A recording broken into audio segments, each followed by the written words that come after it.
नमस्कार. जीवन संजीवनी हेल्थ या ऑफिशियल चॅनलमध्ये सर्वांचं स्वागत आहे. हे जे झाड दिसतंय हे आहे सोन्याचं झाड. आता सोन्याचं झाड म्हणजे काय, तर आपण दसऱ्याला ही जी पानं देतो त्याला सोनं म्हणतो. आणि खरोखरच ही सोन्या इतकीच आयुर्वेदिक चमत्कारिक वनस्पती आहे, म्हणूनच कदाचित त्याला सोनं म्हटलेलं असावं. ही जी वनस्पती आहे ती आहे आपटा ही वनस्पती, ज्याला हिंदीमध्ये कंचनार आणि संस्कृतमध्ये याला अस्मांतक असं म्हटलं जातं. अस्म म्हणजे खडक आणि अंतक म्हणजे त्याचा नाश करणारं, खडकाचा नाश करणारं ही वनस्पती आहे.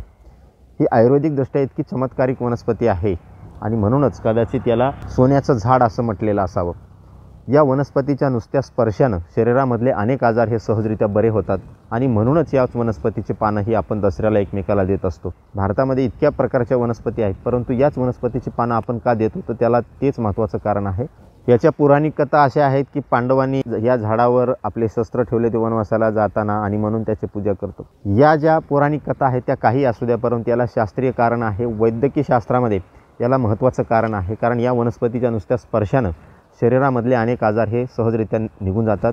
जर तुम्हाला खूप लघवीची समस्या असेल, म्हणजे उन्हाळी लागत असेल, उष्णतेमुळं लघवीमध्ये जळजळ होत असेल, तर या वनस्पतीचं पान जर आपण जवळ ठेवलं, उन्हाळी लागणं हा प्रकार बंद होतो, लघवीमधली जळजळ येणं बंद होते. त्याचबरोबर हातापायाची जर आग होत असेल, हातापायाला सतत आग होण्याची समस्या बऱ्याच जणांना असते, तर या वनस्पतीची जी ही पानं आहे ही जर आपण आणली आणि कुटून त्याचा चांगल्या रीतीनं रस काढला आणि तो जर रस आपण हाताला आणि पायाला लावला तर हातापायाची आग होणंसुद्धा बंद होतं. इतकी ही चमत्कारिक वनस्पती आहे. एवढंच नाही तर या वनस्पतीच्या पानाचा जर आकार तुम्ही पाहिला तर फुफ्साच्या आकाराचा हा तुम्हाला आकार दिसतो. आपलं फुफ्फुस ज्या प्रकारचं असतं त्याच प्रकारचा याचा पानाचा आकार आहे.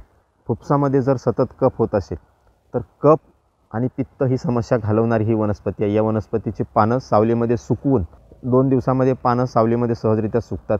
आणि त्यामुळे जर तुम्हाला कोणी हे सोनं दिलेलं असेल तर ही पानं फेकून देऊ नका, तर त्याला सावलीमध्ये सुकवा, त्याची पावडर बनवा आणि अर्धा चमचा पावडर 1 ग्लास पाण्यामध्ये संध्याकाळी रात्री भिजत घालायचे आहे आणि सकाळी ते गाळून घ्यायचं आहे. पाणी उकळायचं वगैरे नाही आणि ते पाणी तसंच प्यायचं आहे. तुम्हाला कफचा त्रास असेल तर तो पूर्णपणे निघून जातो, पित्ताचा त्रास निघून जातो, उष्णतेचा त्रास असेल तर तो पूर्णपणे निघून जातो. आणि सर्वात महत्त्वाचं म्हणजे या वनस्पतीचा जो वापर आहे तो आहे मूतखडा पाडण्यासाठी. मूतखडा तुम्हाला कुठलाही असेल, मग किडनीमध्ये स्टोन असेल, ब्लॅडर स्टोन असेल, तो पाडण्यासाठी या वनस्पतीचा अत्यंत महत्त्वाचा वापर होतो. कारण या वनस्पतीचं नावच अस्मांतक असं आहे. अस्म म्हणजे खडक आणि त्याचा नाश करणारं. शरीरामध्ये कसल्याही प्रकारचा तुमच्या स्टोन झालेला असेल, खडा झालेला असेल तर तो नष्ट करणारी ही वनस्पती आहे. सांगितलेल्या पद्धतीनंच वापर करायचा. याची जी पानं आहेत ती सावलीमध्ये सुकवायचे, त्याची पावडर बनवायचे. अर्धा चमचा पावडर 1 ग्लास पाण्यामध्ये रात्री भिजत घालायचे.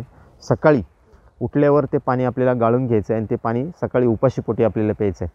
कसल्याही प्रकारचा तुमच्या शरीरामध्ये मुतखडा झालेला असेल तर तो पूर्णपणे पडून जातो. इतकी ही चमत्कारिक वनस्पती आहे. म्हणून ही वनस्पती सोन्यापेक्षाही सरस अशा प्रकारची वनस्पती आहे आणि म्हणून याला सोन्याचं झाड असं म्हटलेलं आहे. तुम्ही पाहिलेलं असेल ही वनस्पती ही इलेक्ट्रिकली एकदम न्यूट्रल अशा प्रकारची वनस्पती असते. या झाडावर कधीही वीज पडत नाही. कितीही पाऊस येऊ द्या या झाडावर वीज पडत नाही. म्हणून आजही खेडेगावामध्ये या वनस्पतीची पानं जवळ ठेवतात. जेव्हा खूप जास्त गरजतं, विजा चमकतात, तेव्हा या वनस्पतीची पानं स्वतःजवळ ठेवले जातात. त्याला ते महत्त्वाचं कारण आहे. म्हणून या वनस्पतीची पानं तुम्हाला दिल्यानंतर ही फेकून न देता या पद्धतीने या वनस्पतीचा वापर करा. खरोखर हे आयुर्वेदामधलं सोनं आहे, तर याचा अवश्य वापर करा. आणि अशाच नवीन उपयुक्त आयुर्वेदिक माहितीसाठी जीवन संजीवनी हेल्थ या ऑफिशियल चॅनलला लाईक आणि सबस्क्राईब करा. नोटिफिकेशनसाठी बेल आयकॉनवर क्लिक करा. धन्यवाद.